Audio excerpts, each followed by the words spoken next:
Hello dear student, welcome. Hope you are doing well. बच्चे लोग, अभी हम इकोनॉमिक्स का डिस्कस कर रहे हैं, कंसेप्ट कैसा लिखते हैं। ठीक है, तो कैसा है ना, 6-5 कंसेप्ट आएगा आपको, जिसमें से you have to attempt any 3 concept. ठीक है, तो अभी 5 कंसेप्ट हम देखते हैं कि वो रीड करते हैं, कैसा स्टाइल है, कैसा आइडेंटिफाई करना है, कैसा लिखना है। तो ये 6 मार्क अपने को पूरा जमा होना चाहिए बच्चे लोग। ठीक है, तो चलो स्टार्ट करते हैं।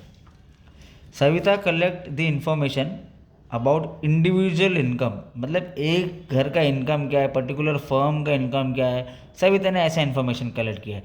तो आइडेंटिफाई करना है कंसेप्ट को। ठीक है, तो हम बताएंगे कि ये इंडिविजुअल इकोनॉमिक यूनिट है या माइक्रो इकोनॉमिक है। इंडिविजुअल मतलब जो सिंगल घर की पढ़ाई करता है, सिंगल फर्म की पढ़ाई करता है, सिंगल पर्सन की पढ़ाई करता है, जो सिंगल पे फोकस करता है। ठीक है, the study of economic behaviour of a particular unit या isolated from the other force of economic is known as individual economic बोलेंगे या माइक्रो इकोनॉमिक बोलेंगे। मतलब माइक्रो इकोनॉमिक डील करता है जो इंडिविजुअल की स्टडी कर रहा है, जैसे individual firm, individual income, individual deposit, individual demand, individual supply, individual deposit. तो जो इंडिविजुअल की स्टडी करता है ना बच्चे लोग, तो फिर वो माइक्रो इकोनॉमिक है। तो ये कंसेप्ट दिया था हमें, वो कंसेप्ट को बताने कि ये वो कंसेप्ट है और उसको कैसा मीनिंग लिख के उसको एक्सप्लेन करना है। ठीक है, चलो सेकंड देखते हैं। इंडिया ने परचेज किया पेट्रोल फ्रॉम ईरान। ठीक है, तो आइडेंटिफाई करो कि क्या है ये। तो ये हमने इंपोर्ट किया, मतलब इंडिया ने ईरान से लेके आया ना, तो उसको इंपोर्ट बोलते हैं बच्चे लोग।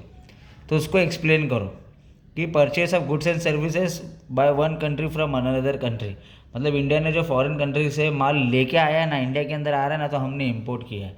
तो आपको है ना मिल जाएगा 2 मार्क्स। तो इसका भी 2 मार्क मिल जाएगा, इसका भी 2 मार्क मिल जाएगा। तो पहले आइडेंटिफाई करो कि टर्म है क्या, समझो कौन से चैप्टर से, उसका मतलब क्या है, उसका मीनिंग डेफिनेशन हमें एक्सप्लेन करना है। नेक्स्ट, प्रकाश रिसीव्स मंथली पेंशन। प्रकाश को मंथली पेंशन मिल रहा है 15,000 फ्रॉम स्टेट गवर्नमेंट से, उसको 15,000 मिल रहा है।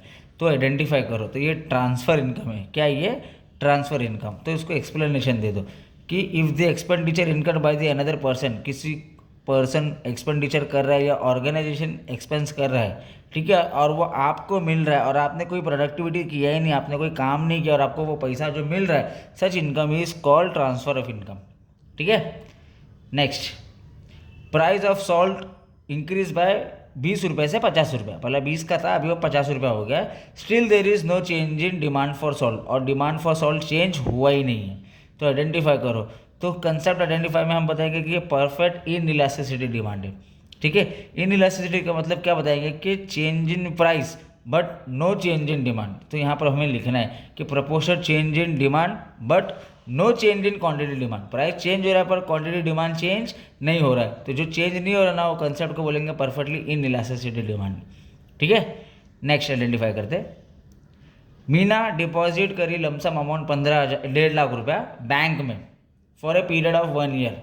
तो ये फिक्स डिपॉजिट है बच्चे लोग। ठीक है, अगर डेली डालता, यहाँ पर लिखा होता है कि मंथली है, डेली है, वीकली है, क्वार्टरली है, तो फिर वो रिकरिंग डिपॉजिट आता है। पर अभी यहाँ पर एक ही साथ डाला ना, लमसम आया तो फिक्स डिपॉजिट है। तो एक्सप्लेन करो कि ये फिक्स डिपॉजिट का टाइप है जहाँ पर सर्टन अमाउंट कमर्शियल बैंक के अंदर लॉक करके रखते हैं। ठीक है, स्पेसिफिक पीरियड के लिए। तो ऐसा बच्चे लोग आपको है ना कंसेप्ट आएगा, तो आपको आइडेंटिफाई करना है, अच्छे से आइडेंटिफाई करके उसका एक्सप्लेनेशन दे के आपको एंड करना है। तो 6 मार्क का आएगा बच्चे लोग आपको एग्जाम में, एनी 3 आपको अटेम्प्ट करना है। Thank you so much, all the best.